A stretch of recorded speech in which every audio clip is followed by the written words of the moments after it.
This government meeting is brought to you by Eastworks and our local cable subscribers.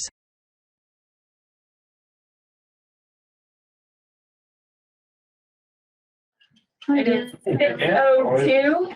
I will now call to order the June 27th of the Easthampton Conservation Commission. This meeting is being recorded.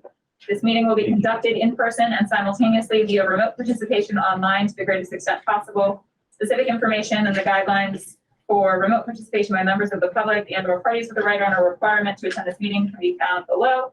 Every effort will be made to ensure that the public can adequately access the proceedings in real time via technological means. In the event that we are unable to do so, despite best efforts, we will post on the City of Easthampton website an audio or video recording, transcript, or other comprehensive record of proceedings as soon as possible after the meeting.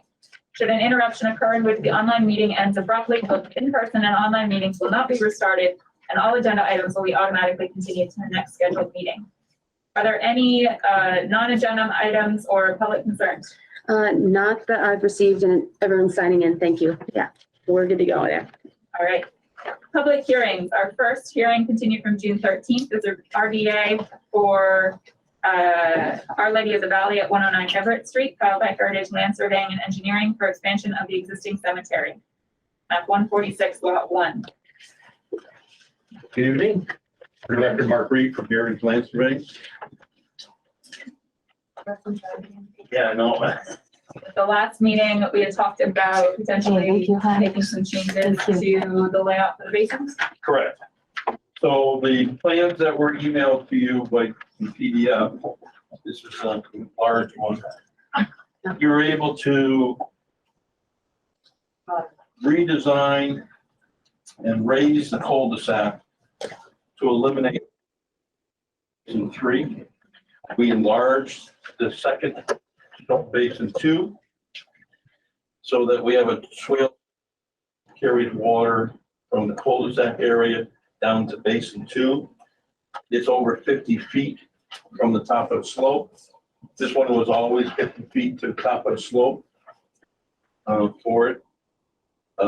It basically raised the grade a couple of feet from the existing here around the basin. So it really, all this pavement will come into the swale and discharge into now just basin number 2.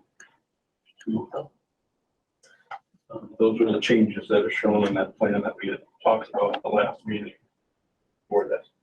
This plan is a plan that's part of the submittal too, and I just wanted to bring that up.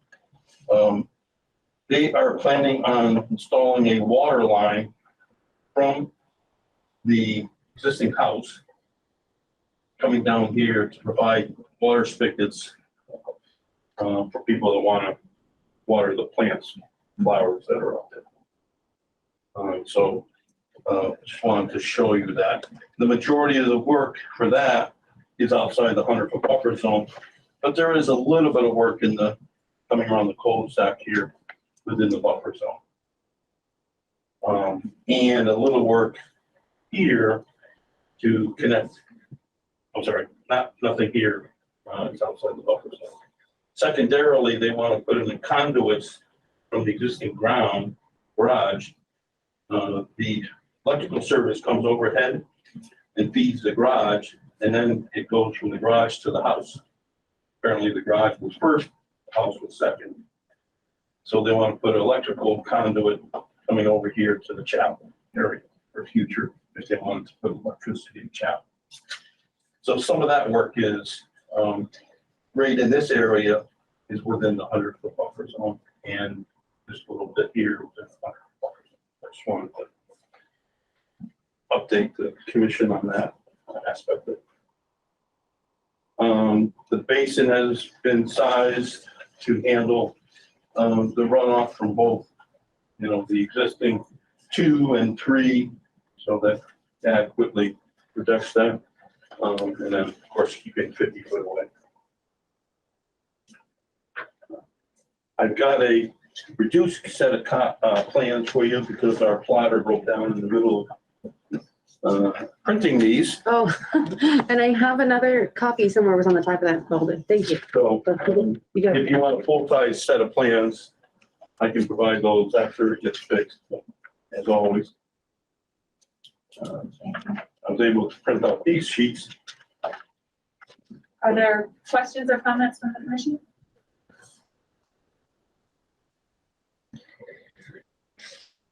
Dan, are you satisfied with the changes? Yeah, he feels makes sense. Yep. I don't I don't know, Dan Murphy, any comment? I didn't get any comments back from him, but my guess would be maybe it's appropriate if I can get the main thing that I would need from him is the amount for the bond for the stormwater permit. Yep. I don't know if that's something the commission needs to wait to issue a permit on, or if I can just, once I get that number from him, I'll incorporate it into the bond itself. I mean, the permit. Didn't he already give you one? He gave me one, but I don't know if it would be different now that there's only 2 basins. I don't know. The basin number 2 is twice as large, so. Yeah, right. So I think Probably the same the cost. Yeah. I think it would be fine with the church to keep it the same. Okay. You know, I mean, it's not, Well, I guess the thing is, would there be an issue if it was different? If he gives me a different number, if it happens to be, I don't know if it would be lower or higher or what the deal would be. I would assume it might be a little lower Yeah. because there's only 2 instead of 3, but Shouldn't affect the overall cost of the bond that much. no, I wouldn't think so. I think we're happy with the number that he gave. Mhm. And if it had to be changed, Yeah, you'd be okay with that too. yeah, basically what I'm asking the commission is like, would that need to be a barrier to, if they decide to issue an order, a determination today, could we do it even without the bond amount, considering that will not really it's not a huge impact seemingly to you guys if it changes or not? Yeah, so big deal to me. Yeah, I think we can approve with the condition that the bond amount would be updated by. Okay, yeah, I'll let y'all know what it Okay. is. All right, so we have, our decision before us is to issue an RDA and the stormwater permit.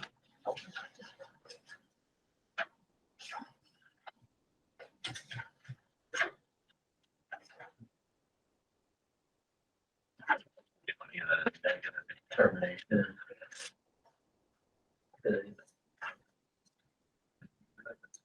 Okay. And we're in the buffer zone, right? Correct. Yep, okay. And so it would be a negative determination type 3, you could add conditions to it, such as what you say, version says the permit control and providing how many hours of notice? do we need? Typically we do 48 hours.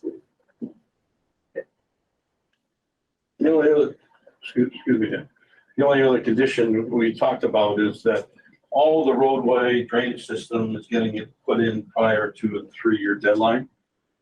But like we had talked about, the grave sites themselves, may be in the buffer zone. So we would ask that, condition that the grave sites, maybe we should do that when we ask for a certificate. Oh, you don't get a certificate of compliance with it, or So maybe something just, I think it would be exempt anyways, but maybe just a note in there that it was considered so that people know. Right, I think, and we have a formal maintenance plan in place now for the existing cemetery, correct? Yep. So I think we could condition it to be, that all of the ongoing and continuing maintenance work would be in, accordance with that plan. that would be good. I just wanted to mention that. Sorry to interrupt. Elton, this is definitely a worthwhile direction. Okay. Any other conditions?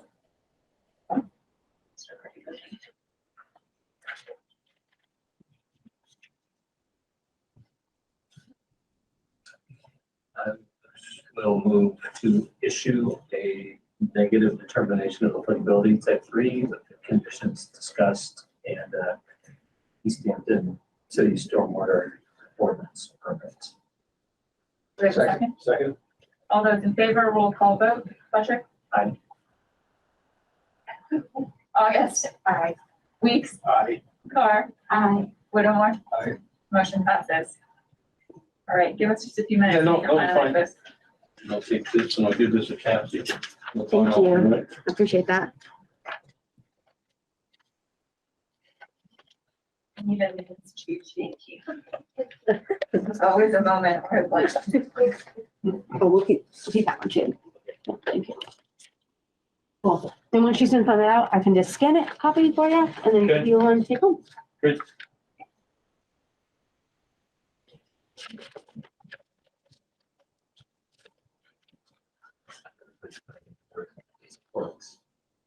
I like to introduce people, so people that already know each other very well and that know each other.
That's maybe 50 years.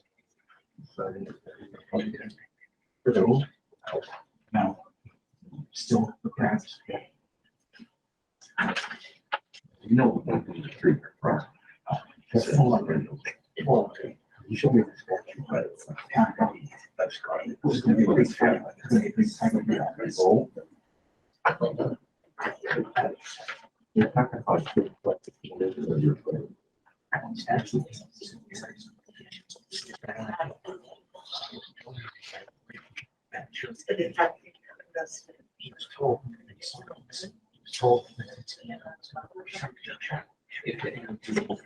We saw that those whatever it was.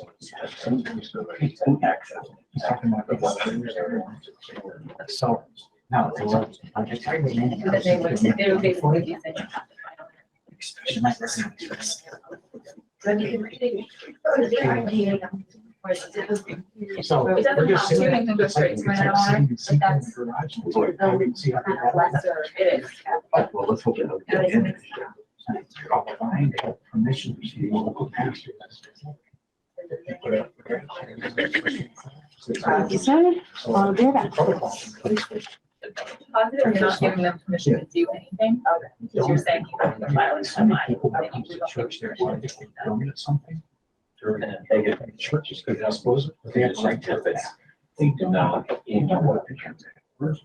I still feel like I'm an ownership. Yes. You get that? Yeah. Are they working? They just keep doing it. And that if you need permission. One asked, all right, it's not your problem. Mark, do you have another one? Or you want to- Yeah, no, I'm not, if you're in the resource. I'm gonna ask you a question. Okay. Yep. Share some Something. ongoing business plans. Right. Yeah. You submitted something with the original motion, right?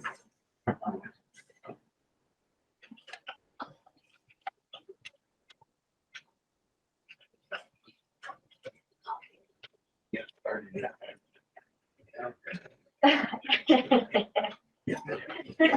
Oh, Right. no, thank you. It's over the Grand Springfield, say it's all yours. Hopefully. Thank you. I'll probably want to tweak that water distribution. Have that on there. Have, yeah, it's in. One of the 40. That's why I was looking at it. Sheldon's. that all? Yeah. No, The brown one. Who's gone? Here's the other one. Here's great. I was trying to tell Mark last time. Oh, I was like, no. I used to Huh. I either just own checked or out work that for first time. AR Green. Oh, yeah, yeah. They left AR Green. And the next one, that was the next group there. I couldn't remember the name of the company last time. Right. Are they still in business? What do you do? I don't know if I think they sold it and It's not going fast enough. I remember when AR Green was all over. you see, remember the bank used them all the time. Sorry. But, Ships to the stream channel last but Russ, think about that, John, getting ahead of this lease for an entire diocese. That's all four Thank counties. you. I'll email you a copy. Okay. On a file. Okay. Yeah. You'll email a copy, Yep. so I can give this to Tom. Yep, that sounds good. Thank you. Email it up. All right, thank you very much, all. Thank you. Nice night, y'all. Thank you. Come on, Gary. Yeah. This man.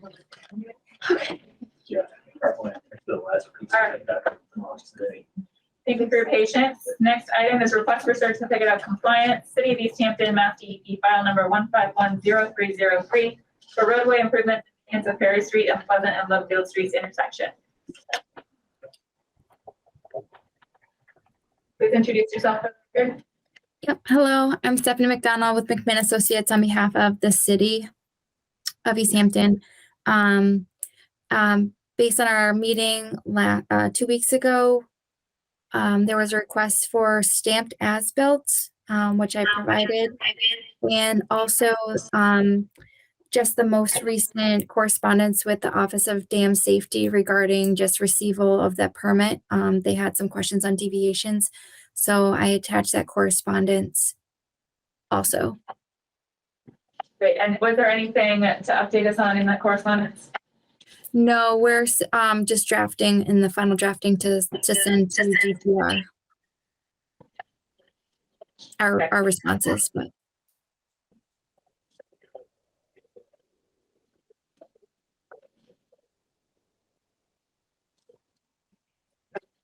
All right, so I've confirmed that we have the stamped plans. That was the only thing that I had noted that was missing from before. Is there any further discussion? Questions, comments? Well, there was a question of the vegetation that was disturbed, and maybe that's a separate issue. The fountain. Yeah, that was, I mean, it was kind of, it's the same property, but it was a separate thing in that it was an action that happened as a result of the installation of these fountains. That's not part of the project. I had the pictures immediately after when they had put it's just like a little area. They put some erosion controls up there. I don't know if y'all think that's a barrier to their issuing a certificate of compliance or not, but. As I recall, we established last time that we were not concerned, but we wanted them to look into alternate methods of access Yes. for future. As in the boat dock. Yep, exactly, because that's something that they're gonna be doing conceivably every year. They won't stay in during the winter time. So yeah, I was gonna communicate that to the property owner, to someone else. Anything further? Do we have a motion? Can you remind me other in perpetuity conditions that we should? Yeah.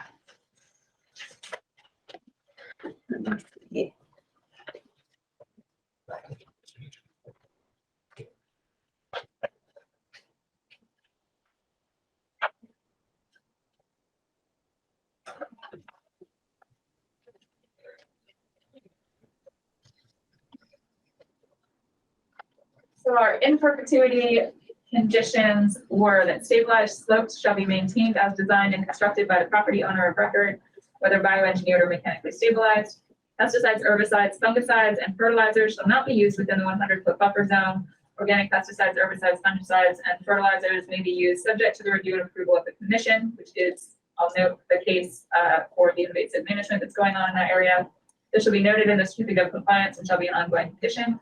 Native plant species, only native non-invasive plant species shall be planted on site. Seed mixes shall also consist of 100% native non-invasive species. This shall be noted as an ongoing condition. Dumping prohibited. There shall be no dumping of leaves, grass clippings, brush, or other debris into wetland resource areas or the 100-foot buffer zone. This condition shall survive the expiration of this order. Additional alteration prohibited. There shall be no additional alterations of areas under Conservation Commission jurisdiction without the required review of permits. Non-native invasive plant species monitoring and management, continued monitoring and management of non-native and or invasive plant species on site to prevent the spread of non-native and or invasive plant species within the project area, including but not limited to the stormwater basin.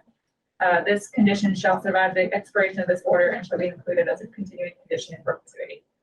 And we do not actually have a stormwater basin on this site, so that is a in the order. Extra, yeah.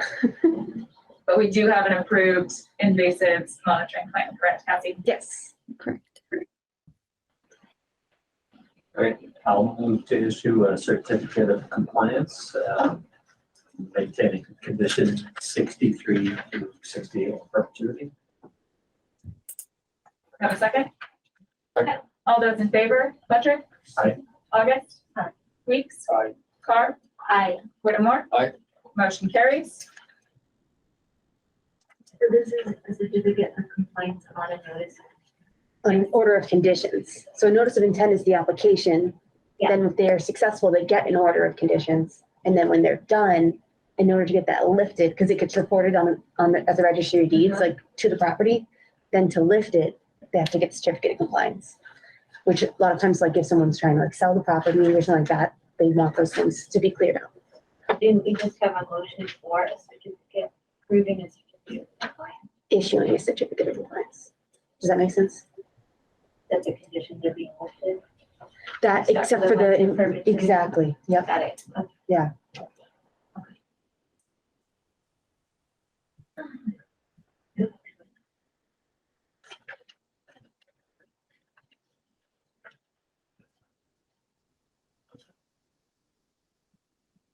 And where should we be sending that certificate of compliance? Is it to your office or to the city? That's a good question. You can send it to the city. Okay, yeah, I can do that. I'll email it to you just cause, Yeah, and just for then, record. yeah, for sure. And then I can make sure the people who need to get it here at the city get it too. Is Okay. that to Dan's attention? Dan Murphy? Or is it Yeah, Dan- Jeff, I or would is this- send it to Jeff, Dan, and Diane. Yeah, yep.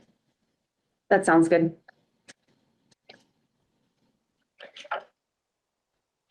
You know where to find them. Let's see if I can track him down.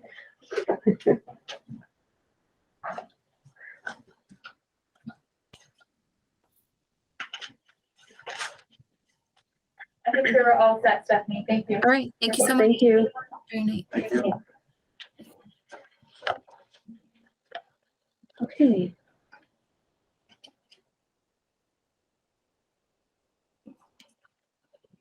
Thank you.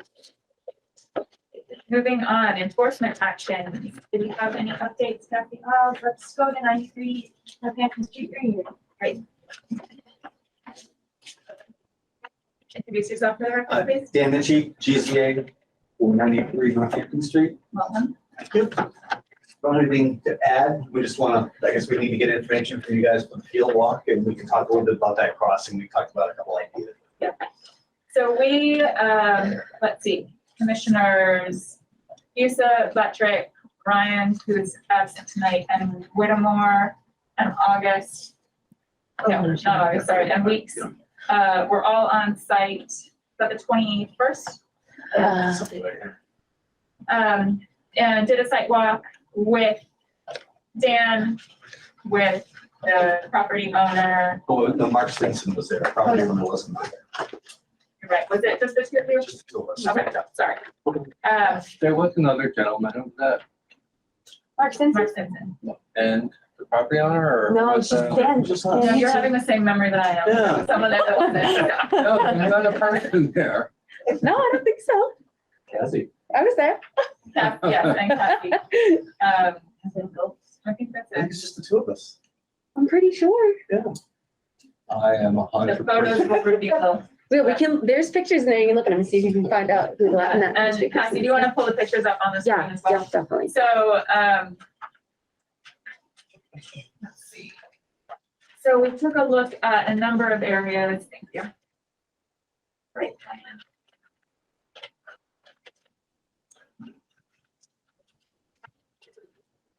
we took a look at the crossing that was mentioned in the previous meeting. And we took a look at each, so the crossing, I think we determined was located, yep. Yeah, we believe it to be here because that's the narrowest point. That's where we proposed it for the Stockton Truck Yeah. development years ago. And then we took a look at this area, each of these isolated wetlands. And That's the figure right there, yep. correct. And Bessie's gonna pull up some pictures.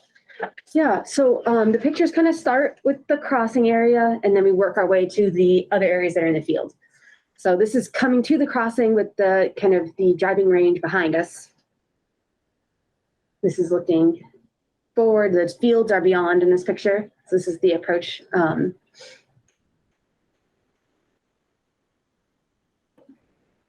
just if anyone wants me to stop, just say so. Those are the fields beyond there. The crossing is behind me in this image. This is looking upstream. Upstream, correct. This is the underneath here area. So, yeah, so I'll pause here for a moment. One of the things we noted is that the structure, we were previously told that there was a metal plate placed over the existing sort of telephone pole structure that had been in place for some time. But in fact, this is a more substantial structure that's been placed and there's nothing beneath it. So that was just something to note. Okay.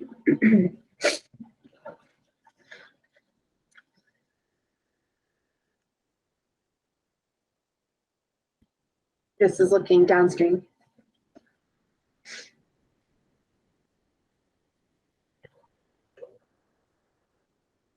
Sorry, it's blurry. The approach. We also noted a fill that was placed leading up to and away from the crossing. And I don't know if we have a good sense of how thick that is, but probably up to a foot in some places potentially, I have a side picture. I think so, maybe a little more. a foot or more. Yeah. And it's, you know, it's sort of stone dust material and I think primarily stone dust. Oh, hold up. So there's another pipe that was underneath up before the crossing at the side that's closer to the driving range. It seemed to be totally obstructed on the inlet side, but the outlet side, you can kind of look into it. Let me go back one. This kind of serves as a side view of that fill that was described. Looking at the actual crossing again. Again, side view, the driving range to the left. This is that outlet of that pipe that's under there.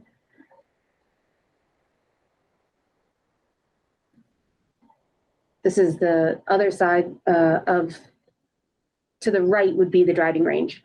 So the area where that pipe inlet should be was somewhere under there, but crushed. Right, so it's like they've been buried. Mhm. Those are those, wetland from when? Those are reflex, you were just placing those Yeah, I just put that those day. up, parcel, Yeah. right up there.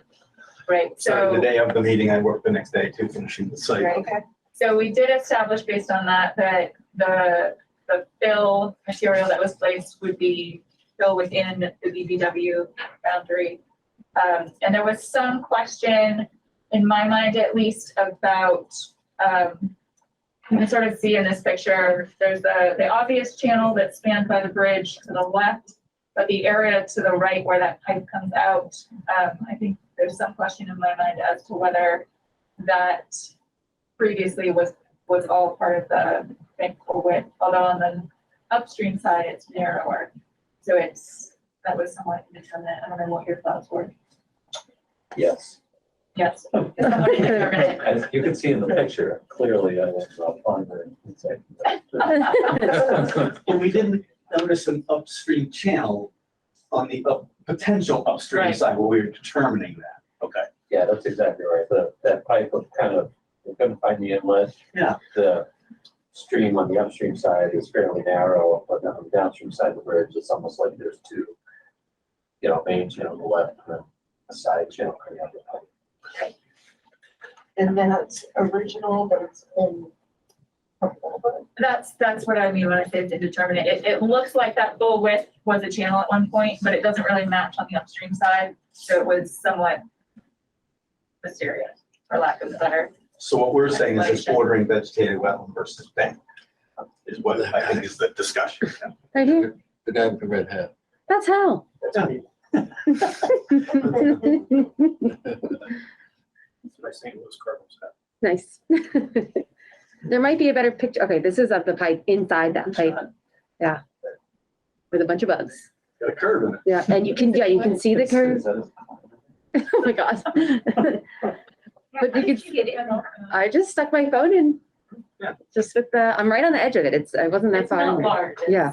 You know. 15-inch diameter concrete pipe. But you can see there was a curve in it, and you can see too that it's got to be totally obstructed at the end because the light pretty much goes all the way. It just looks totally dark down there. This is, I think I'm standing above it right here. That's the crossing edge. It's like some kind of concrete. So this is immediately coming out the outlet. And then this is looking down from that area even further. Right, I think that picture was probably supposed to imply that it is wet at the outlet, even though we couldn't find any evidence of water going into it. Yeah. So something is flowing through there at some point. And then that might be as good as it gets, unfortunately. That's from far away. Yeah. So I don't know if any of those pictures really did justice what's on the upstream side of it, but So what is in the pipe about? It's just filled in with sediment. sediment, yeah. Yeah, it's hard to tell exactly. Speaking with the owner of the property today, he's like, I never put any pipe down there. So he's saying he didn't put it in. It looks like the stuff was on top of it for a while. The only thing I can imagine is that someone put that pipe there before the actual crossing to allow the PVW water, which is fairly wet in the spring, to bypass, to go past that area, and then they would just deal with a crossing. That's the only thing I can think of. When I was out there in 2005 and 6, there was no crossing, no bridge over the actual stream. And I don't actually remember seeing that pipe in there. But I delineated it back in that time frame. So that sediment could be material that came from the BVW to convey through that pipe and keep on moving south. As we talked about in a couple of shots, the water, the potential of BVW or bank on the downstream side, I think we've got a main channel, and then we've got, for the sake of a drawing, we've got the main channel, and then what we found, here's the bridge. What we found is a pile of called rubble. It was mainly boulders. It's sort of a peninsula. There's a couple of chunks of concrete in there, but it was just sort of a peninsula of a high point. I think that's bank, and I would say this is the BVW. This is all BVW right next to the channel, and there's the 15-inch pipe, which we think at some point water came through. That's the only reason why there's sediment in there. I don't think the stream has been backing up and going back upstream in the pipe to fill it up with sediment. Given how fine it is, it's from flow. It's most likely from the flow. It isn't from someone dumping dirt and then that dirt falls into the pipe. I think it's years of water from up here in the BVW coming through. It's just a guess. We don't really know for sure. But based on the plan, I would say that we've got a bank. We do have BVW. I don't disagree. We have BVW fill on one side. I don't think we have BVW fill on the other side because of the steepness of the bank. So we can take a better look at that another time. But definitely on the downstream side, I think we do have some BVW fill. Yeah. And this was a channel that was there, or that orientation was there in 2006. So I think it seems like it's dropped down a little bit. I can't say it's gone side to side very much, but I really didn't study it back then to figure out exactly what it's doing. But that's our estimation of what's going on in that crossing. Look at the dam picture. Was he standing on that second channel? I mean, there was an island in the middle, right? So there's this is that pipe. When he was pondering. Hold up. There's the pile. Yeah, And there's that crossing. I don't know what picture, let's see, where's the picture of Dan? This one? Yeah. Yeah, sorry. The ponder. Yeah, so this is like the stream proper, I'd say, Right. because He this was is, standing on the other one, right? yeah, in the area, the vicinity, he's not on it. I would say it would be like under my feet, probably Yeah. where I was standing. So he's not on it, but in the general vicinity of, in theory, where it would drain out. So that pipe's causing that second channel right there. And there's an island in between. This little, Yeah, that's the rubble pile I was just referring to. yeah. Yeah, there was definitely concrete and stuff in it. So at this location, we agree that there is fill in BBW. And at some point, although it's not clear what the timeline was, we have an unpermitted crossing that was established. Do you remember that it was not there Correct. the last time you delineated in any form, correct? Correct. So it's been installed, potentially modified since, and none of that was permitted. So that's one issue that we need to deal with. While we're at this spot, do you want to talk to us about some of the, you said you had some ideas and Yeah, because the tractor still needs to go across the stream to get into the farm field, we'd like to leave that in place. And then at the end of the season, take it out. Take the whole thing out, take the BBW out or the bank, whatever you decide the resource is, and start the restoration process this fall of the BBW side. I'm expecting to pull fill back and find a wetland soil below the fill. Most people don't remove the wetland soil, they just cover it. So when we remove the fill, we should find the mucky black soil that's below it, and then we'll stop. And then we can put plants back in that. And we'll just basically mimic the type of plant community that's out there. We can come up with a plan for the commission at that time, what we would do there. But that's what I'd recommend. Ultimately, to cross this stream, a fully compliant stream crossing standard bridge or something like that is going to have to be put in. So that's going to be coming to you folks at some point, proposing to get over there with a permanent crossing and not temporary crossings. I don't know if the owner decides I'm just going to go to get the crossing permitted, even though he may not have a development scheme plan, but he's planning on working on both sides of the stream, then we would come forward with maybe just a crossing and just propose the crossing to get over the stream so we could get that legally permitted and in place. And that way it's a solid crossing for the future development and allows the farmer to go back and forth to. Once it's developed a second way, it won't be a farm anymore. So there'll be no reason for the farmer to go over that trail. But it could take a year or two to get the financing for this type of a project. So the farmer's still going to need to go over. He's already going over now. If we could, the commission would allow us to continue through the season, and then in the fall, I'm thinking, by the end of October, let's pull it out and start the restoration process. If we wanted to start it earlier, like late September, that'd be fine. So we can just do plantings in October. That's a good time of year to be putting plantings in, especially woody plantings. October. what would be the intent then for the next season? He's either got to propose to you to put a temporary bridge to cross over that, or he's got to come in with a real bridge and propose the real fix. Exactly. It's not going to be just something thrown back up there. He clearly understands the situation at this point.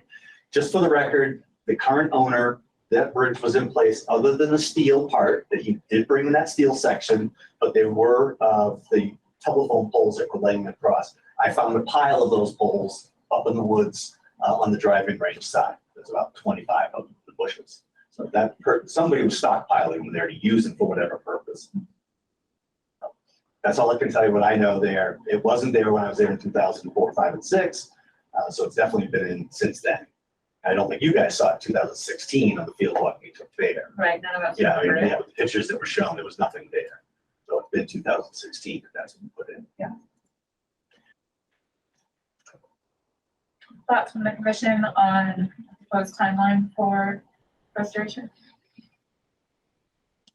Will we submit for the next few months damage the BBW anymore? I wouldn't think so. We should be going into the lower flow season, so the obstruction that's there, the fill is likely to be less impactful now than it has been over the last few months. I wouldn't be overly concerned about it So we're really expensive in this area. right now. We'll move on to the other areas, but we might as well deal with this one first because it's kind of distinct.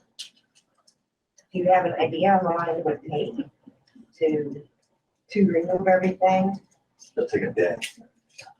It'll take 6 hours to pull that bridge out of there and pull that material out. It's not a lot of dirt, so it won't take a very long time to clear that out there. And like I say, what we do is we typically remove the fill down to the dirt, the black soil, the dark soil, that's the wetland soil, and just stop. And then there is a lot of seed stock that's there, there may be roots in there, but we don't guarantee that. We're gonna plant stuff. I probably put woody plants and just let the seed stock grow on its own and not seed the area over.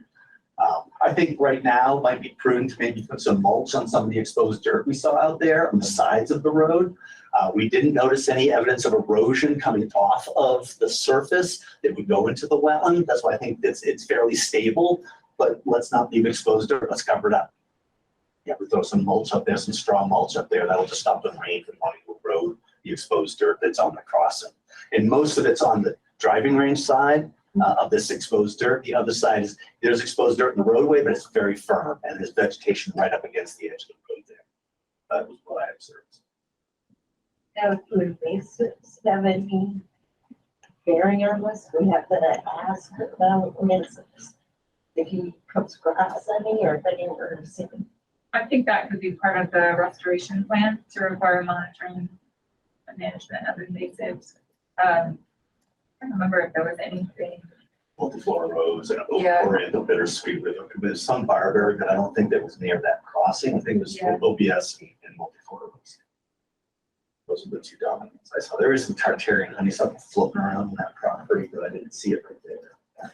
And that would be monitoring invasives in this area or not? I mean, or is there a certain distance away where it's supposed to be looking or?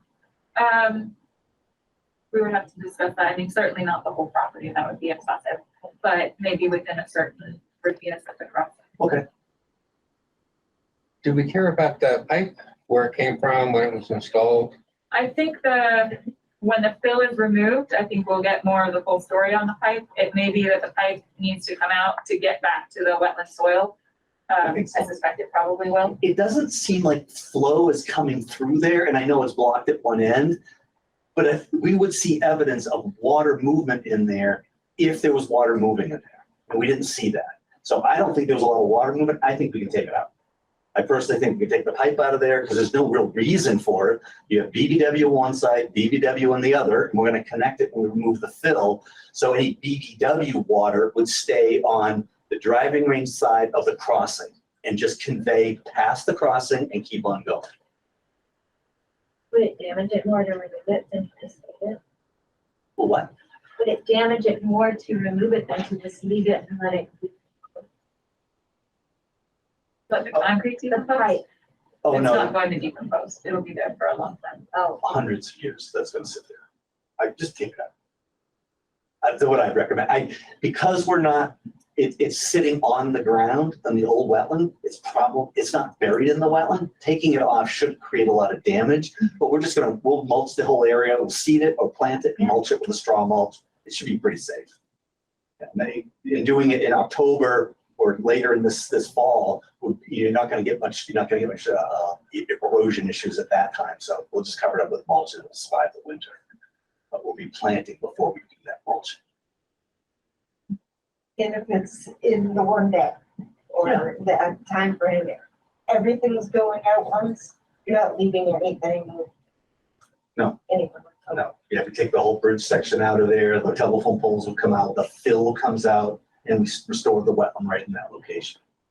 Yeah, and then just all the disturbed earth, you just mulch that so that it can't get eroded. And I didn't go, so I don't know what it looks like, Yeah, but there's nothing that, 8 or 9 feet wide, probably about 6 to 10 feet deep. So the area of fill is about 10 feet by about 8 feet. That's the surface area. but to come and get the pipe out in the bridge, can they drive mechanical in? I mean, I don't know. That's what why the bridge is there, so yeah. Okay. it'll be Yeah, there's a fine. road there now. We'll There's have an the excavator access they right need. now on the farm field side. So on this side is an Okay. excavator. He'll just drive back across, take the bridge out. And then as he's, what they say, walking out, they take the bridge out first. And as he's crawling back, he pulls all the fill up. Pulls the dirt out of the wetland. And then we restore the wetland, mulch it all up, and done. You're out of there. If we come back to do a temporary bridge in the future, we're gonna have to span over the thing. Because we're not gonna be able to fill the BBW again. Right? That's not a good idea. So we're gonna have to figure out a way to span over this thing. And they build them, you can build temporary bridges with what they call timber mats. They're 12-inch by 12-inch logs or timbers all lagged together. And you can build a bridge system that would go over that. I just didn't know going in if it was those big open areas. You know what I mean? Oh, yeah. And I didn't know what it looked like. Yeah, it's an established road at this point, so there wouldn't be anything that needed to be disturbed to get in and get out.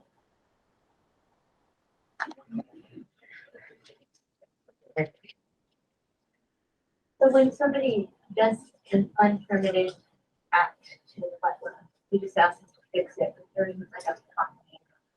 There's a variety of options. Most common, I would say, is restoration. But it depends on the scale of the impact as well. We don't have a municipal ordinance or bylaw, so we can't impose certain penalties or, consequences that would be able to. Consequences can be not issuing another permit in the future, requiring restoration, holding one's quote unquote feet to the fire in order to make sure that that happens. Probably not a fine situation, but a restoration needs to happen and be satisfied with. I guess we haven't talked about buffer zone tax too, and restoration of that. You mean in other areas? Well, not just like Or right that- up to the crossing both sides. Yeah, that's true. Where the road's been established. Is this, this is an intermittent scale.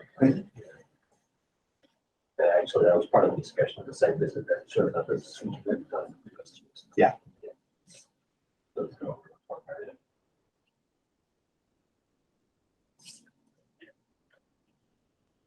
Yeah, the main thing I would be worried about from the buffer zone impacts perspective would be erosion, particularly of even if we don't think that it's still in BBW on this side, making sure that that material is stable and isn't going to erode into the stream would certainly be important when we remove the bridge. Are you thinking further about deconstructing the road and restoring vegetation through there? Or what was your thought? Well, for me, that's an opportunity for investors to have just having a bare road area, it's disturbed with the nuclear, back and forth. How about, because we're eventually going to be proposing a crossing through there, so instead of putting mature vegetation in there, how about if we seeded it with like a conservation mix, mulched it? Because there's going to be a road there at some point. Now, of course, you have to approve that, but that's what is going to be coming down the pipe, and then I notice an intent, so we're going to go right through that same exact location. It's your call, I want to. Yeah. At least get some vegetation growing, get a straw mulch on it, get that stabilized. I would also add that maybe in the fall, when we're pulling out, we can go ahead and put a straw wattle on the farm field side to stop any potential for material coming from the farm field down that road. The other side is all vegetated, so I don't see any erosive issues coming from the driving range side. At least we haven't seen anything on the road. But we can certainly put a straw wattle on the west side or the farm field side. That's reasonable to me. Other comments, questions? Yes. So the restoration practices we're talking about will be documented in a restoration plan at some point. Yeah, we'll write it down officially, and then we'll be monitoring when it happens. We'll provide a report to you that it's happened, that type of thing. Usually one of those documents, we have photographs in it, a little narrative about what we saw. So construction monitoring type things, we basically keep track of it. Cassie, did we already put a date for the restoration plan in the enforcement order? We did, I think, right? We July did, 11th? July 11th. Yeah, I know that's quick. So, I mean, It's all right. It's not going to be, it's not a voluminous thing, so. true. Yeah. In theory, it'd be a reiteration of what's determined here. So. Yeah. So July 11th restoration. Thank you. You'll formalize that. We'll review, make sure that we're good with it. Yep. But I think that everything we've discussed sounds reasonable. So we talked about immediately stabilizing the material, and in the fall, removing the fill, replanting, seeding and mulching the approach road on the.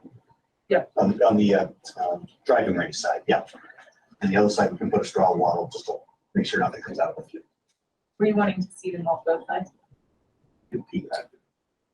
How long are the, as you show, Yeah, I definitely have that. Certainly a hill going up out of it. I'd say about 70 feet from the bridge up to the field. This is to the field, yeah, this picture right here.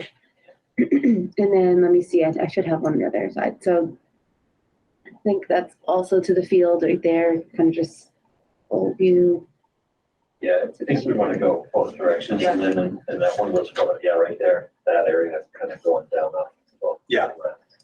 And that's the area I was Where was thinking that of the pipe? mulch, because it's. So it would be, the inlet is somewhere underneath this like bubble. The inlet, so this is the Yeah, inlet. right past the bridge. Yeah, like right here. So yeah, that's to the field to be honest. Yeah, I don't know, I hung up on that pipe. It seemed like it caused the downstream bank to be bigger, like another channel coming in. The water got through there at one point and expanded downstream. I don't think it would have expanded the downstream channel. Channel probably predates the pipe. It's a very, It looked like they were on the downstream, there were boulders in the middle, and you had the regular flow. And then opposite side of the pipe, where Dan was standing on, it looked like there was another stream coming. I think it's more likely that the channel was originally all of that width Okay. and the boulders were placed in the middle. So Like, the where's that channel stream where predates Dan any- stands? It doesn't, it's like it doesn't come from anywhere. Well, yeah, You that's know. the part Yeah. that's quite it's coming sense. out. Yeah. Because that's a wet thing in the spring. That's very Yeah. wet. Looking at that picture with the rivulet, the other thing I think we want to include in the plan is, since we're going to leave this in place until the fall, I'd like to have a couple of, well, I don't know how many, but some monitoring between now and then to make sure that there's no further erosion or any issues that arise that are going to be transporting any of the road material into the stream. Is monthly okay? If we get the typical with EPA is, once you temporarily stabilize, it's once a month monitor. So if we put the seed mix down, the mulch down in that whole area, then we go to once a month monitor. That's what I would direct, that's what I would suggest, because that's what the feds do. It's once a month. Once you temporarily stabilize, it's once a month, or winter time. Thoughts? Sounds fine. Sounds good. Okay, if something happens, then we can increase, obviously, you guys always have control of that. If there's a really bad rainstorm, I probably would go out and just look at it anyhow, just to make sure.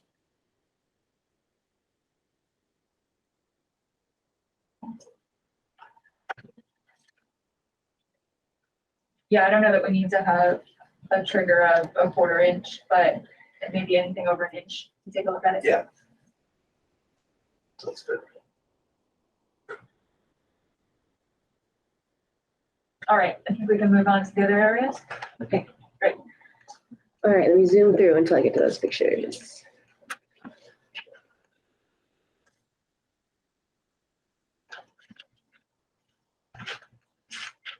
Okay, now we're getting to the field area. The first area we looked at were those isolated, previously identified as isolated wetlands. Oh, this is looking back. This is from the field towards the crossing, that like road area, just to kind of give you an idea. Okay, so. That's basically standing right here, looking down the throat, I call it Yeah. the throat of the road right here. It's that picture right there. Exactly. Okay, so now we're approaching the first isolated wetland area, or previously identified as such. We walk in, and this is the first one we looked at right here. Yeah. So the picture is walking through this field. It's difficult to tell with all these dark lines on here, but this is a big ag field, agricultural field. This is all grasses basically, because they mowed it for the driving range. So that's why it's all turned like it is. That's in the woods right here, right on the edge of that system right there. Back when I delineated this a while back in 2006, I was working with another person. They identified this as a BBW connecting to this drainage way or stream or whatever. Since that time, we've been out there digging, and I cannot find a hydric soil connection from here to there. And there's no surface channel connecting here to there. The next day, I went and looked. We know what this looks like up here. I went down into the stream channel. I get into it. It's really interesting. When the water leaves that field, it immediately goes down into the ground. 15 feet later, it pops back out of the ground, and then it becomes that stream. There's a break, a surface break, but it goes down in a hole and comes back out just a little further down, and I walk the entire channel all the way down to probably about there. I would say all non-regulated, no BBW on the edge of this until I found a little bit of a BBW over here, and I walked up this channel, and that just starts, meaning there's a wall with this flat ground, and there's an 8-foot drop, and then there's this gulp. And there's no BBW along this thing here. It's just bizarre, but the water's been flowing over the ground and must have found a softer soil. So there's a break in the soil type, and it's eroded the soil in a very specific location. Normally, these dingles, they just keep going up the hill. That one was very unusual. It just begins just in the middle of the woods. No pipe, nothing. I mean, obviously, a concentrated flow at some point was heading that way to make that happen, but they must have reworked the field so that doesn't do that anymore. So I'm saying at this point, non-jurisdictional, meaning the phrase is upgradient bank. Under the definition of stream, it says that area of bank that is upgradient of, and they talk about wet meadows, forested wetlands, basically a BBW. If you have a stream channel, upgradient of a BBW, that stream is not regulated. If you had a BBW somewhere along that stream, even the head, which is what we did have years ago, we had a head of a BBW, that would make this whole stream regulated.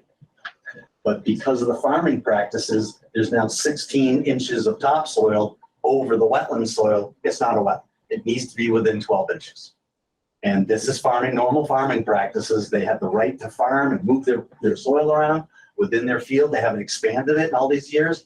And by moving some of the soil over, it's a little bit more separation to groundwater. And just so we're also clear, these wetlands, when they were delineated, they were in corn. They were stubble at the time when I flagged it. They weren't cattail, skunk cabbage, more of a classic kind of a wetland. They're a farm field. The soil out here is considered Boxford silt loam. Silt loam is a very tight soil, but it's also identified as a moderately well-drained soil. So it does have the ability to perk. But when you have concentration of flow, especially from an ag field, where you don't have a lot of vegetation absorbing water, and water is finding ways out, so finding the topography to get out, it starts to get concentrations of water. And it can eventually turn into not a well-drained soil, but a poorly drained soil, which is what I believe we were seeing back in the day. Again, not much almost no wetland vegetation, but you had wetland soil. So we were calling that hydric soil or wetland at the time.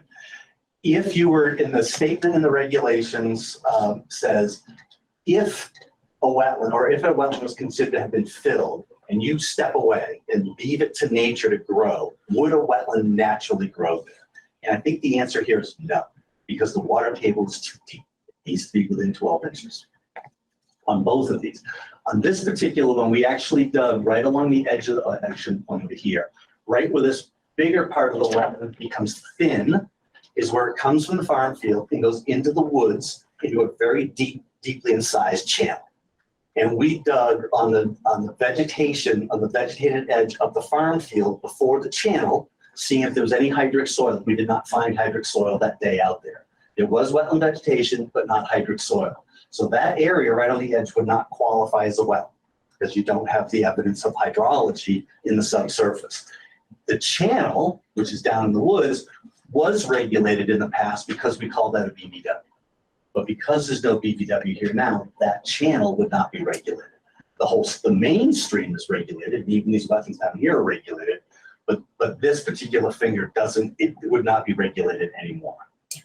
I do have a little bit of this wetland coming up the finger a little bit because there was a little bit of a vegetation and hydric soils down here by the end. But we didn't have any BBW up higher, so this becomes non-regulated, or what we call upgradient bank. My only question is, Yeah. On the far side, yep, I think it was 16 inches. 16 we hit, yeah. So there, you can dump soil onto it and negate what was It's there. not dump soil, it's plowing. He's doing his plowing practice, and plowing is moving the soil over. Effectively the same thing. bringing soil. It's not like he's trucking soil in, he's moving it on site. But that's allowed. It's a farming practice. It's exempt activity in the farm. Cassie, do we have documentation from the photos we're able to find that there's been no expansion into the field edges here? Yeah, so I looked at, let's see. Stop sharing this one. Aerial imagery, and it's not really clear to me. We have the pictures from that Jay was able to share. Those aren't, I don't think that those are necessarily helpful, particularly for that. I think this is mostly of those isolated areas. And then this is, I think, the manhand below. So I think a lot of these pictures are from not that area. But hold on. Yeah, this is one of the isolated wetland. Check these and we'll look at the aerial imagery, which I was able to get from 2005 to 2018. Just want to make sure.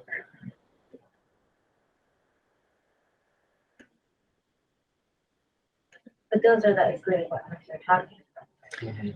Well, Like we're it's kind of edge- talking about an edge area. Yeah. Like it's not, I mean, I'm not seeing any of these pictures yet, the area that we're talking about.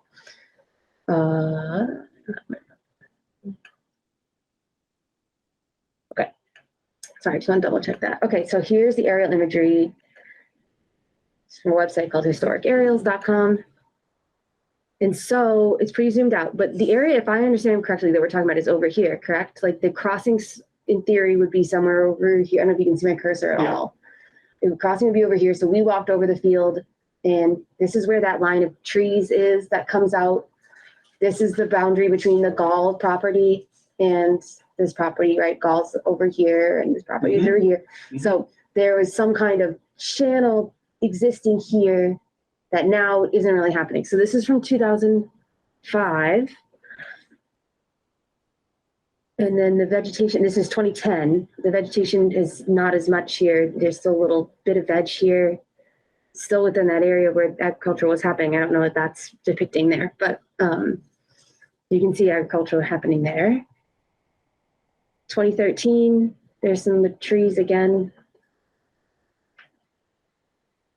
2014, trees, some signs of agriculture.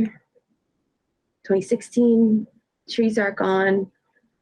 Looks like, I don't know what the agriculture was that year. I don't know when in that year this happened. And then there's the mag again. So that's 2018. So I can go back, switch between them if you like. And we can go to this website if you want to, and we can zoom in farther. I just wanted to get the whole area in there, so that's why I use this zoom. Yeah. I mean, I personally don't see any difference in the limits of this since I was out there in 2005. I don't know what it was like 2004 or 2, but since then, since I've been out there, it's not changed.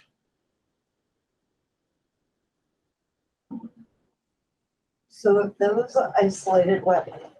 Yeah. Were delineated? Yeah, delineated and approved by the commission being non-jurisdictional.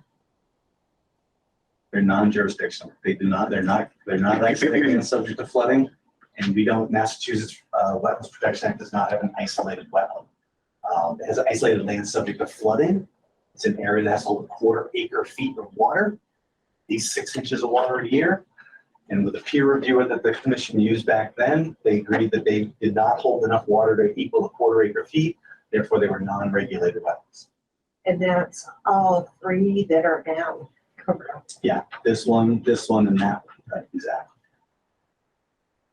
And this area, right? Yeah, this one was, at the time, it was called BBW.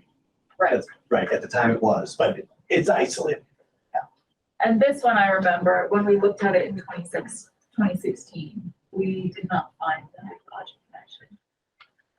I was out there 2016. Oh, you were.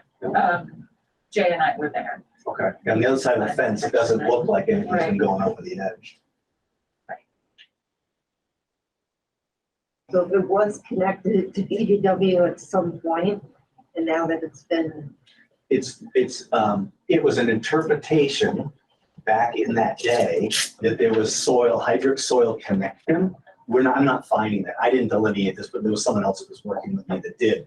They just interpreted it, it was connected all the way across. But I don't believe it is. We dug right outside, there's a silt fence there right now, and we dug outside of that, there's non-hydric soil just outside of it. I even dug down the slope a little bit after you guys left, and it's non-hydric soil down the slope. And so I would say today, if that wasn't disturbed, we would call that an isolated well. Which is what we included in 2016. Yeah. Which made it not jurisdictional. That was unofficial, but that was what we thought looking at it then. So my question, one of the areas of concern was the fill and the sort of channel that had been cut to drain this one down into here. So the question that I'm trying to understand is if this were still a wetland, all of this would be jurisdictional. The stream would be Right. intermittent stream. And this impact, Would have been buffer zone. We would have been working in a buffer zone. Right. so I think for me, the question is if this area that no longer functions as a wetland is no longer functioning as a wetland because they have changed something in the field edge here, that they're not allowed to do. They're not allowed to convert field edge in a way that causes it to cease to be BBW, or to change the topography, or Remember, to grade through the that. BBW was a cornfield BBW. We flagged it because of soil, not because of vegetation. I don't know of some aerial photos. I mean, this map here even shows there was some vegetation along this property boundary. We didn't see that when we were Right. out there. But this vegetation wasn't in the BBW. Right, so I think what happened directly in this portion of the BBW should have been exempt under the agricultural regulations. But if there was alteration to the field edge here, which was also all applied to BBW, I think, correct? Then we would still have BBW that's been altered, that has made this no longer jurisdictional when it would otherwise have been jurisdictional. That's my concern. I guess we'd have to look at a bunch of aerials from this corner to see what that looked like. Right, and that's where we don't really have good imagery up here to do that. Because this is implying the wood line kept going, but I don't remember shrub line. Again, I didn't survey, so I don't know what they were, Right, whether the shrubs or trees there. Okay, but we have to look at that a little bit more. so I think I'd like to put the burden on the landowner to show us that there's been no change here. Okay. to the Field edge. Okay. How does that sound, folks? Try to dig into that, try to get you a little more info, a little forensic digging. Great. Okay. I'm also curious where exactly that BBW is, where things become jurisdictional in this direction. My understanding has been survey located, so you should be able to pick that up. Just my recollection of walking down was roughly in this area. What's happening is there's a dingle. It goes up the slope. And I walked up the slope a little bit. I'm sinking in about 4 or 5 inches in with my boots. I kept going until it was firm. I dug in, no hydric soil. I basically called a little bit of a dingle, BBW, and said everything downstream is now bank. Okay. But this section all through here, and the odd one I was telling you about here, it would not. Yeah. But we'll take it. We have to take a look at this corner again. How are you okay with this? With the commission members that saw the non-hydric soil here on the edge, we're okay with that not being jurisdictional? I see what's going on with that. This is So- right where the vegetation Yeah. was coming right up. Right to the edge of the field, So exactly. I think I'd like to see the same thing over there. Let's show that there was no alteration in the field edge that would have previously been mapped as BBW that's been altered. That would have Okay. jurisdiction. Although, did we have, yeah, let's do that. That makes sense to everyone? And then I think, I don't think there's any question in my mind that these areas are isolated and not under jurisdiction. Since we don't have additional protection for isolated vegetation, vegetative wetlands or vernal pools. It's not that in city ordinance. So I don't think there's anything. Yeah, I don't know. I guess not. I remember the site visit with you and Alec in 2008, 7. And Yeah, that sounds right. I remember talking, you guys talked, we looked at soils together, moved a couple of flags. I have no idea which area in Yeah. particular we were looking at there. Yeah. I guess I thought we were in agreement that this was BBW at that time, but, Yeah, I can't remember the discussion either, yeah. Yeah. I mean, as we talked in the field, I remember having a discussion with Alec on this one, because I was calling it more conservatively a wetland. He was like, I don't really think so, but if you want to call it a wetland, we're just gonna go ahead and say it is. And then I think when we dug out there, we dug in here, and it wasn't strongly hydric, and then we dug in the wood edge, it was even less hydric. Right at the edge, it was all brown, down to like 18 inches. No evidence of reduction going on from hydric soil, so. But we can take a look at the edge of this, and we'll take a look at this corner here to see if there's been any change. This one I just reflagged recently. Later on, when we look at a new delineation, I'm just letting you know, I didn't flag this. I'm not seeing a surface connection from this wetland into that ditch. That's way down there. No one's working down there, but that'll be something you guys will have to take a look at, see if you agree. There is definitely, this is all black leaves. Clearly water sits in there. There is a surface feature, but there's, meaning water, if the water is high enough, theoretically it should make its way into the stream, but I'm not seeing any evidence that anything's ever moved, or I shouldn't say ever, has moved in there in years. It's all leaves, they're all packed up. There's no movement of anything. There's no wet leaves in there that would be the same as the wet leaves in here. So I don't think it actually connects anymore, but that's up to your call that you guys will have to make a look at that. That one also looks substantially larger, like it might hold a quarter inch of foot. What the water is only there, that is no water. Actually, right about here, I started digging. There's a couple of skunk cabbage clusters here, and there's non-hydric soil, and non-hydric soil all the way back here. What's going on is, you see those contours? Somebody built a berm here, and I think that's actually a sewer line. I think there's utility inside of that berm. So it's not a berm that someone cut in the landscape, they covered over a pipe. Down inside the stream channel, right in the middle of the stream channel, it's a manhole. Concrete manhole in the middle of the stream. Completely exposed. Because when it was put in, the channel wasn't there. The channel was somewhere else, or it was partially there, and the channel migrated onto all that nice loose soil that was there when they installed it, and it eroded the Jesus up. It's not eroding, it's not falling apart, but right in the middle of the stream. It doesn't show up on this survey, it's Yeah, further down. where are we relative to the industrial parkway? How close are we? I can pull up a map. Hold on.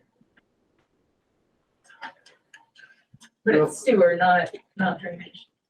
What's that? It's sewer. I think it's and sewer. not- Oh, yeah. Yeah, okay. Yeah, it's got a closed manhole on the top. I don't think it's drainage, so it's a sewer. Okay. Which is where, unfortunately, most of the sewer lines out down by the Right. river. We're pretty far from Industrial Parkway. Okay. So we've got Highland Ave to the north, and then Mill Oh, yeah, Street it's and all up that this stuff, way, right? yeah. Okay, we're further, I'm forgetting this further. Yeah. Towards down. This is flagged again. We can't, I was before the commission 2019, confirming this wetland boundary for development off of Colonial Ave.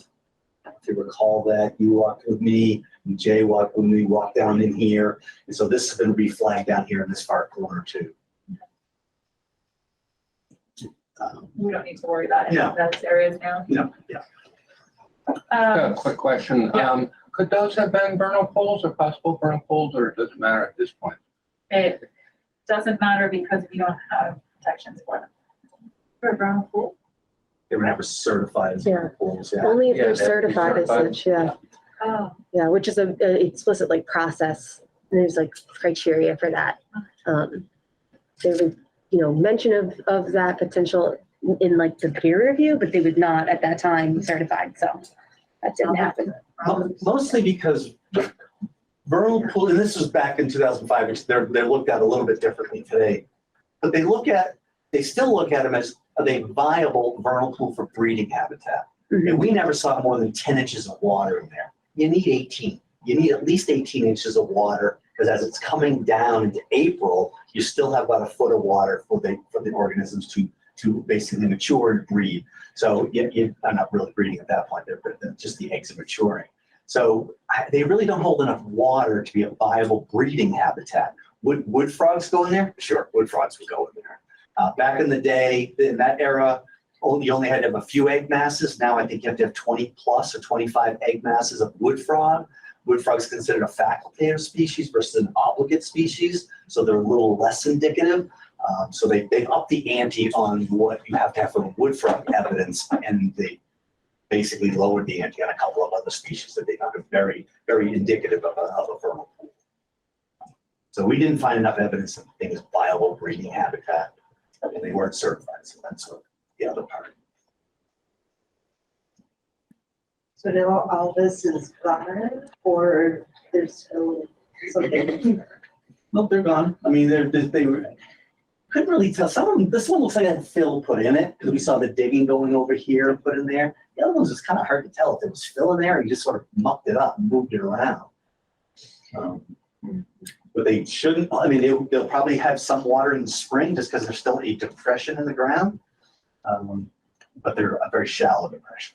And the soil is very tight, meaning it's very dense because it has silt, has a high silt content. One of the areas, like the one closest to the field, not near where that line of trees is, there was like a muddy spot. I stepped in one spot and I was like, oh, it's muddy here. So I don't know if that means anything, but it was muddy. Oh, Like, muddy. Yeah, it was like a very, like, just one part of it. It's going to you know? perch water just because of the type of soil that's out there. And it's in, they're depressions in a fairly flat topography, so they're not going to release the water because you'd have to have a lot of water rising before it would actually leave depression. And I'm sorry, you did say, but, so this area here was part of BBW? Yeah, this we call BBW because we said at the time that this is a hydric soil connection. I disagree. I don't think it has that. I think the person that was with me at the time over delineated it. It happens. This one we called a wetland because it had hydric soil, no vegetation, that had hydric soil, and it connected to the stream or the channel. So we call that BBW to a bank resource.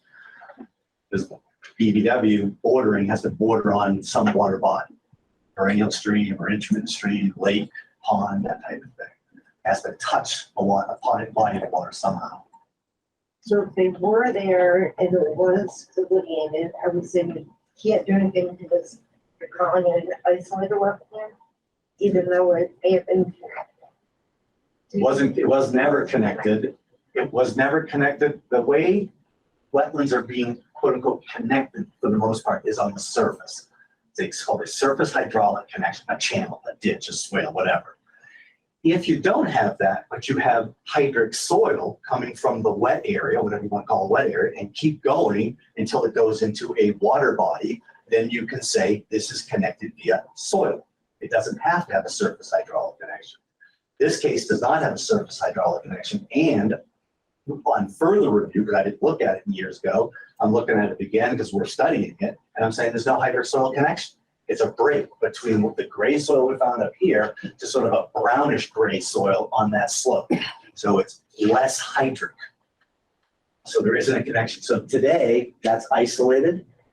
This we're saying doesn't exist, although we're going to be looking into that a little more. That doesn't exist, which means that channel goes away. That bank resource doesn't exist. These isolated, since they're non-jurisdictional, they just don't exist for you. They're non-jurisdictional. They weren't jurisdictional, they're not jurisdictional by the Army Corps, nor are they for the wetlands protection. Which was the second one? It seemed like there was a deep slope. First one here, second one was that one. Yeah, that one he opened up an area right to the edge. Yeah. And this area that's been opened up is what may or may not be jurisdictional depending on the outcome of this investigation. So that's why I want to dig deeper into that. I mean, the other thing we could do is we could ask for another delineator to look at this area and require that they show a second opinion. I don't think we're going to get a different answer, but there was discrepancy on how it was flagged in this year. So we could require that. I'm just trying to think of how many, 3 or 4 that were filled in? Why do that? In the middle of 1, it. 2, 3. And there was a little one. Well, maybe, yeah, the real tiny one, yeah. So Yeah. there was these 3, and then that 4th one, the very first one we walked to, we'll call it. So if he's using this for farming and he's moving everything around, is he actually growing things in there or was this just? Not So in there, no. This is all But that forest, doesn't matter. this is all the farm. So he's No, not not doing if it any- wasn't jurisdictional, let's start with. I was just going from different. I think because they were identified as non-jurisdictional, the owner took that as non-jurisdictional. I'm gonna go in there and do what I want to, because I'm not violating anything. Going over to here, potentially put them within the buffer zone, which was not permitted to be there. So agriculture is exempt as long as it's on land that's being farmed. And you- But if he owns the same land and it's not being farmed, then You're not allowed to extend without a permit. it's not. Right, so the farmer can keep farming their perimeter. That's why we're trying to figure out what the edge is. They can't expand that, right? Yeah. They can expand it, but just not into a well. They're not exempt for that activity, but they are exempt by farming the wetland that's been on their property Yeah. for the decades, Yeah. yeah. And they can manage the edge within 100 feet of it, but they're not allowed to change the topography Yeah. or convert it from a wetland to not one.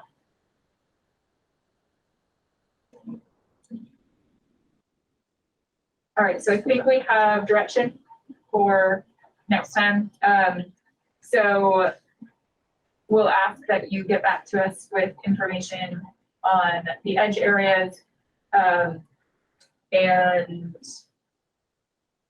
I guess for the time being, let's incorporate that into the document with the restoration plan. Okay. And then if we need to further discuss, when we look at that.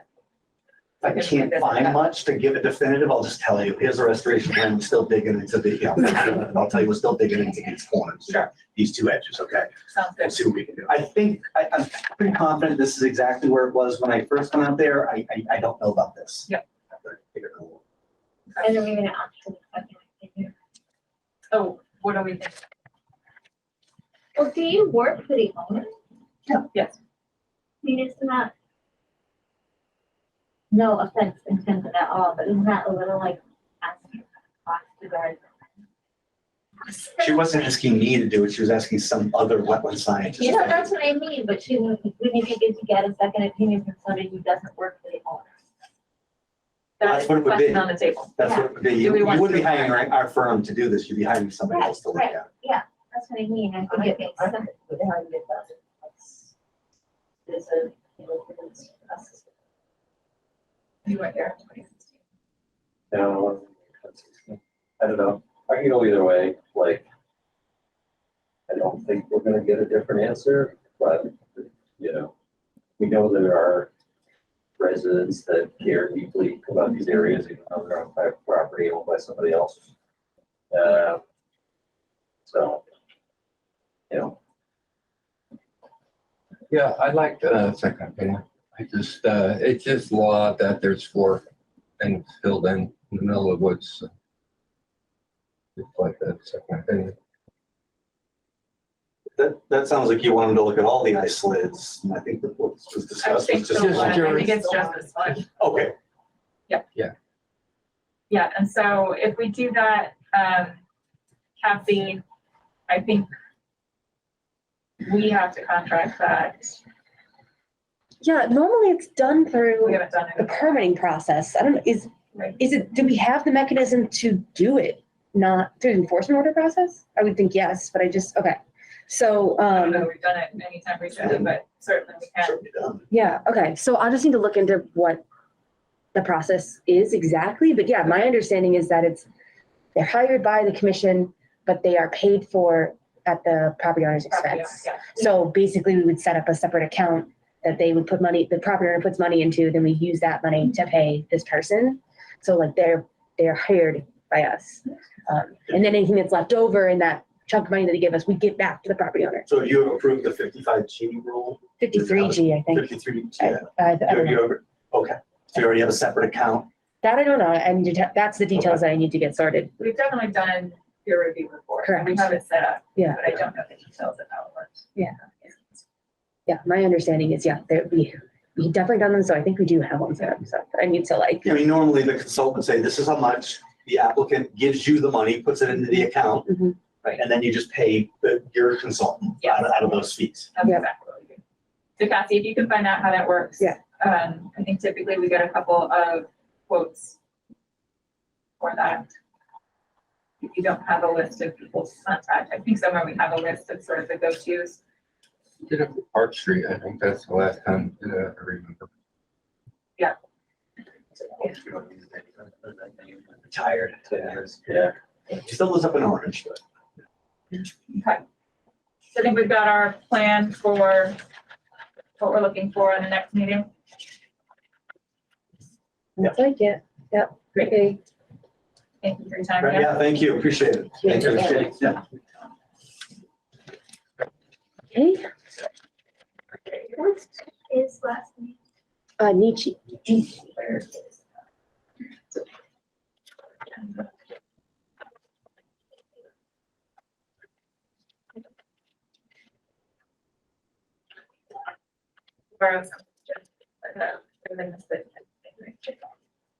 All right, open space update, no other enforcement actions, correct, Kathy?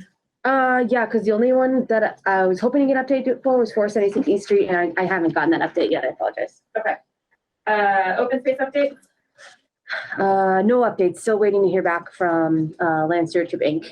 so on we didn't update. receive the amended contract yet. Correct. Can you follow up with her? Mhm. Because she was suggesting that it was urgent that we get out there as soon as Mhm. possible, and the both in report at this point. Compliance updates. Okay, hold on just a second. Okay, so first one that I had, let's see. So we just did the roadway intersection. That was completed for the COC. There's, so the next one that I have an update for is 6973 Loudville Road, which is that, housing development. What letter is that? This is L, should be L, yeah. There's a building permit request for units 2 and 3. I have 1 and 2 listed on here, but I believe it's actually 2 and 3. Those 2 are located outside of jurisdictional areas, but the permit is for the entire project. So I'm going to do a site visit tomorrow probably, and then probably sign off on the building permit just because all the erosion controls are in place. It's just going to just to double check everything. Okay. When's the last time you were out there? I can double check. Like this. I've been getting reports. The last time I was out there was on May 18th. Would you just do a general review of all Yeah. of the stormwater controls too? Yeah, easy. I definitely can do that. Thank you.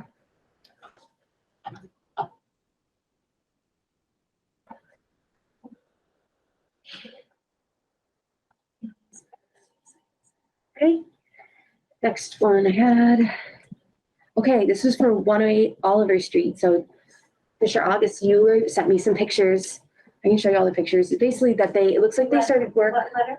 Sorry, this is letter N for the Chicklin Properties, 108 Oliver Street, file number 1510311. This was for a new single-family home. It had a crossing and a wetland replication area associated with, because as remediation for the crossing. We did the pre-construction meeting back in September of 2021. And I was waiting to see like a building permit or something come through to be like, okay, they're making their way for the next steps. So Commissioner August, you drove by on the 25th, I think? Is that where those pictures are from? Yeah. And it was just showing, I can show you the pictures now. It was just showing like that area. It looks like they started their driveway, but I'd already confirmed within the erosion controls and everything were in place. It didn't look like they'd started the crossing yet. So that's like the area biggest concern to me, but I reached out to him today and I didn't get a response before this meeting, but I'm gonna do some more digging, see where we're at. But I looked up if a building permit was submitted yet and one hasn't. So let's see, I can show you these pictures. You might be doing all of the site work first. Potentially, yeah. There we go. Well, let us load the pictures. Here we go. So it's kind of hard to see them now. It's kind of grown in, but those are the erosion controls along the edge there. This project is Stable also, on both sides, since you can't see them. yeah. This project is also funny because there was required monitoring, but only after major rain events, not weekly or anything like that, just only after major rain events. But I have not yet received any reporting, so definitely need to just touch base. We're at major rain events, I assume we're set at a quarter inch. Yeah, exactly, yeah. So there should have been reports if they're out there doing things. Probably, yeah, yep. I need to clarify like what work has happened beyond just this driveway. Okay. But yeah, I think there should have been. It's a zoom in down the way. Was Looks there, like I forget, some tree. there was not a stormwater permit associated with this, it was just. I don't think so. I think Yeah, because right. because it's a, Single family, probably not large enough. We don't have any concern with the big stack pad ever. no, I think that is something to think about. So, yeah, I will, So there's one on the right side and then straight ahead, way in the back. yeah. I think there's only one picture. That's the one on the side. Mhm. And then the other one looked like, I wonder if there's the one on the side too, the better picture. Yes. I wondered if it has all that grass growing on it. I wonder if that's just trees, like / tree stuff. Right there. Either way, Ahead. yeah. Yeah. I will go, once I can contact him, I'll do a site visit and get it sorted out. So, Great. yeah, sorry, this one kind of is on me a little because I was waiting for a different avenue of knowing when they were going to get started. Okay, so let's see here. And next one. Okay, that was all I had for ongoing projects. If anyone has any questions about anything, otherwise we can go on to the minutes whenever y'all are ready. So the meeting minutes from June 13th. Folks had a chance to review. Paper copy of it. I made a bunch of corrections. Yeah, that Deb gave me a couple corrections. She usually rereads them and then gives me a correction. So I corrected from those. You can see if the ones that you had noticed were in there still. And there's a lot because I did it fast because I was trying to catch up from being out. I put comments on there. I don't even know. Okay. Well, if you want to, you can send them to me in a It wasn't question. anything that important. It was like, there's a letter S where there was no word. Sometimes that happens. If you were looking at it, this has happened to Deb before. She'll get like weird letters like F and strange things like that after like spaces. From viewing it, like if you were using Yahoo as your email and you just clicked on it and opened it still inside Yahoo, these weird artifacts will like appear inside of it. But that might not be what you're finding. But sometimes there's weird stuff like that. Is there anything that Okay, requires yeah. further review, discussion, or are we ready to make a motion on this? Motion to Do we have a second? Second. All those in favor, Fletcher? Aye. August? Weeks? Aye. Whittemore? Aye. Motion carries. Thank you. Did you send me something that had the comments or did you send me a version? Because I opened it up and it said edit and browser. Oh, you did it on Google Drive, Yeah. maybe? Okay, I'll find that. I can find that easy. All right, next order of business is wetlands ordinance discussion. So this came up several times when we were discussing the enforcement order. There are things that we do not have jurisdiction over that other communities do because they have a local wetlands ordinance in place in addition to the state wetlands protection. We used to have an ordinance, and it was repealed in the late 90s. 1998. 98. And I believe that the history of that repeal had to do with the makeup of the commission at the time and the fact that they may have been overstepping their boundaries. There's I've been able to find a lot of communications that went back and forth about, they were like to the mayor at that time, especially for a particular applicant, it seems. And then also the minutes from the discussions at the city council meetings about the repeal. So those are in that file and they're Okay. in there as well. I don't know how much light that sheds on it and a copy of the old ordinance too. Great. So I do think that is something to consider. I think part of the idea of the repeal though was that there was going to be an agent brought on. And that was like, there was some kind of like, yeah, we're going to get rid of the ordinance, but we're going to get you an agent. And then obviously that didn't happen for a number of years after that. But yeah.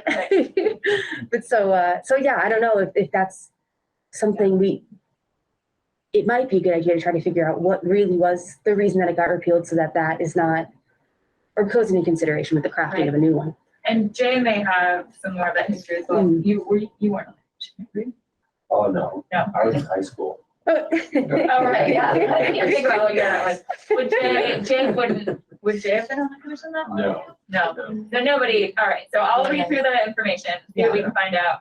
Jim may have been in town. Yeah, right, I wasn't thinking about the town. It wasn't, well, it wasn't even a city. I was then. also in high school. Yep, Do it we was the know town. what the ordinance, what it was? Yes, we have a copy We of have a that. copy of the old ordinance. Did you also give us, samples? So I didn't print them all out. I didn't print them all out, but I can pull them up on the computer here. We don't need to do that. Okay. But I asked Cassie to find some sample ordinances. And does Matt have a recommendation? Yeah, so there's a couple things from MACC. One, there's a whole segment on the handbook that goes through piece by piece, all the things you might want to consider to put in there. What I printed out was just general goals that typically people are trying to achieve. And the next page is the process for getting an ordinance passed. Then they also have a model bylaw. So that's kind of like just a Word document text that you can start going through. And I started to do that, just kind of cleaned it up a little, and we can look at that if you want. They also have a spreadsheet that was last updated in 2019 that shows how all the other towns that have bylaws and what they include in theirs. Because some of the coastal communities have all kinds of stuff in their bylaws that have nothing to do with us. I think it makes sense to look at the ones that are immediately around us, like Northampton has one. I'm pretty sure Amherst has one. So I compiled all those examples as well. And yeah, Belchertown, South Hadley, Northampton, and Amherst are the only ones that I was able to find immediately around us. And then the other thing that I'll say that I thought was particularly interesting and I think powerful for the argument for getting an ordinance is that the Wetlands Protection Act, actually, I think in the preamble, says that it's they recommend people taking on these additional bylaws to kind of tailor it to your community. So that, so the preamble of the act itself. I had to look at it again, but someone told me that recently. I was like, oh my gosh, okay. I don't know. I thought that was just like We talked about this like two years ago, right? We talked about it 6 years ago. many times, I'm sure. We've never put the effort behind getting it over the finish line. So Cassie, what I'd like to do, we have limited information at this point. So I don't think there's much point in having a lot of discussion about it tonight unless people have particular questions. But if you can send all of that out to everyone. Yes. I'd like folks to take a look before the next meeting, if that seems like enough time, July 11th. And come prepared to sort of have looked through those materials and have a sense of what seems important from your perspective. The other thing that we're trying to dig up is that we did have an ordinance started in 16, which I don't think you've been able to find, right? Not yet. So I'm gonna look through my files as well and see if I can find, I think I have a paper copy, if not a digital one. So I will look for that draft that we had in progress. And then from there, I think if we have a sense of where we want to go, I'm hoping, Cassie, that you have some time to actually work on some of the language and putting things together so that then we can have a draft to look through later in the summer. For a little direction too, I don't know, tell me if you think this is a good idea. Some things that often are included, which is kind of listed on that goals page, and maybe are things people consider if they would think that this is something we should add, are protection for vernal pools and isolated wetlands. Oftentimes communities will put in a 25 or 50-foot no disturbance zone. So there's the 100 buffer zone, and then within 25 feet of that, if the wetlands are right here, is a no disturbance zone. So people have to try to do nothing in that area. And let's see, what else have I heard of? We had that under the bylaw in the 90s. There was 50-foot no disturb zone. So when I got on the commission in 2007, like applicants were still trying to under that, Oh, I see. Those that have been, coming to the commission for years by now. How did it get passed? I mean, does it have to be voted on? By the city council. By the council. Yep. So it's a long process. We spent time thinking about whether we want to do an ordinance that and have the ordinance allow us to adopt regulations. Yeah. And we could have more immediate control over without it go to city council. Right. It's another form of having an ordinance to consider, I think Yeah. strongly, so, yeah. Yeah, that's always a good approach to be able to be more flexible in making changes. So if you have the ordinance, that's usually been very stripped back and simple, and it gives the commission authority in their own right to set regulations. And so if we have like fees and penalties and things like that, that might be something that we would have authority to change within the regulations rather than having it be set in stone until council approves the change. So there's opportunities for that kind of flexibility in that system. Those are the two other, you just reminded me of the two other common things that people include. One is a fee schedule. So right, as it stands right now, people pay a fee when they come for an order of conditions or resource area delineation, but not for an RDA. That one is free. You don't have to pay a fee for that. So some communities create this listing of fees and with some kind of scheme to do that, or reasoning behind how to do it. I think that may have been a factor reading the past correspondences about the old ordinance or bylaw that may have ruffled some feathers for some people to have this fee schedule. I need to look at it again, but that may have been like a cause of concern for some folks. Is there movement on the solar ordinance? Yeah, we're still, so what that's waiting on is for, there's the Supreme Court of the state is going through a case that is potentially could impact how that's been written. And so we're waiting to see how that plays out, because it'd be silly to carry on and then have it be knocked out by the Supreme Court. Right. So we're waiting on that. Would that be part of ours or is that separate? It'd be separate. Yeah, it'd be separate. That's the state Supreme Court. Yeah, Yes. yeah, sorry, yeah, state Supreme I Court. mean, given that the federal Supreme Court might be about to defang the EPA, Well, having as much protection as possible. yeah, so But I yeah, it's what was I gonna say? So the fee schedule, it's something to consider, is the fee schedule thing that we can be empowered to do sometimes, especially too, if there's concern about not having enough money to do peer reviews or do other things that the commission needs to do, like for training and such. I don't know that that's been a problem for us. And there was discussion about this when I was the agent in Greenfield, and it was, at least for the RDAs, a lot of the smaller projects, it's like a local person are using that primarily. And they didn't want to create like a barrier to people, to discourage people from trying to get an RDA and to chance it and be like, oh, maybe they won't find out. So I don't know, that we don't need to get in the weeds of that, which I'm realizing I'm doing. And then the last thing was potentially giving the commission the ability to issue fines more explicitly, or the agent the powers to do that. But once you start talking about money, that's when it gets the most potentially contentious. So. One of the attempts we made at an ordinance, Stuart Beckley, the planner at the time, was pretty adamant that if we do more fees, that it be tied to more service the public is getting somehow. Well, they're getting the service of an agent now that they never had for decades. So I think there's a legitimate backup for that. Any other questions about the ordinance discussion, which we shall continue in the next meeting? So I'll send a separate email with all the stuff in it. Yes, that'd be good. Yeah, so. I hear a motion coming. Was there anything else? Oh, I believe that's everything. I don't have any other future hybrid meeting updates, so I might take that off. We're getting there. Motion to adjourn. Have a second. Second. All those in favor? Aye. August, Weeks, Aye. Carr, Aye. Whittemore. Aye. Motion carries. It is 7:46 and we are closing this meeting of the Conservation Commission. Our next meeting is July 11th, correct? Yes, At correct. 6 p.m. Yes. Okay. All right. Thanks, everybody. Thank you. Thank you. This government meeting is brought to you by Eastworks and our local cable subscribers.